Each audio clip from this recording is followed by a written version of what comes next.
Haven't been around for the last few weeks. It's been really tough. However, I do have a few questions that we can work through together. Once again, I'm not an expert at this, just trying to get through the death of my husband as best as I possibly can. The first question is grieving negative or positive? Well, what is grieving? Grieving is the process whereby you go through different emotions, perhaps emotions that are painful,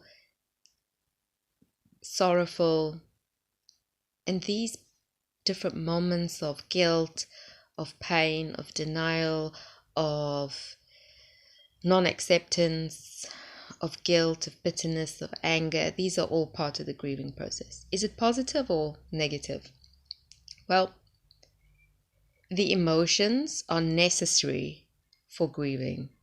They are not emotions that we would normally categorize as positive emotions, but in contrast to normal daily living, those emotions can, if we hadn't lost somebody, those emotions can not be positive. But if you are experiencing these emotions like guilt, like anger, like bitterness, these emotions are classified as negative emotions. However, they are positive if you're feeling them. Positive in the sense that you are going through the grieving process and they are necessary for healing. For example, if you have a cough, you go and get yourself cough mixture.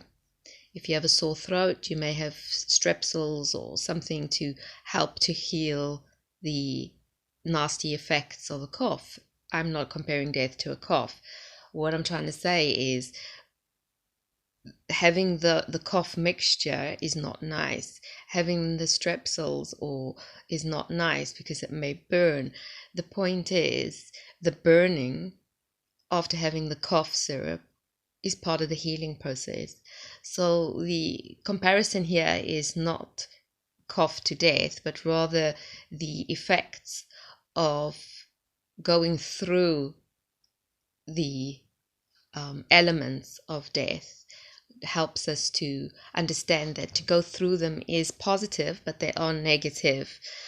It's confusing, and no doubt death is messy, death is confusing.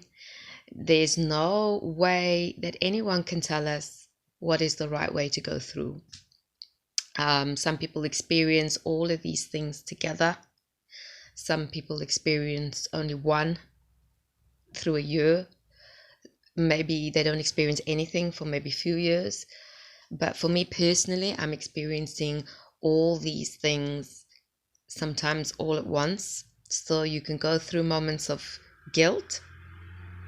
Then the next minute you're angry. Then the next minute you're sad. Then the next minute you're trying to think, I'm relieved he's not suffering. So you go through all these different things all at once, and it's like a mixture that doesn't come out as a nice baked cake. However, on the positive side, when we take things like anger and you're feeling those feelings, anger is normally to show you how hurt you are, and that just tells you how much you love the person. When you're feeling bitterness, it shows you that you're feeling something, and that's positive. And that's normal in death to feel bitterness.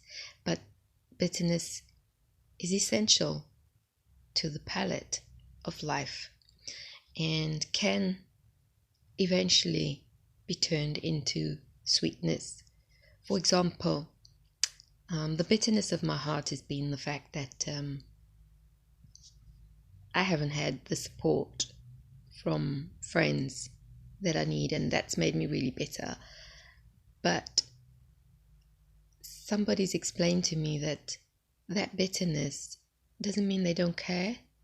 It just means that perhaps they don't know how to show they care, but in their hearts they care, but they're losing out on giving to you.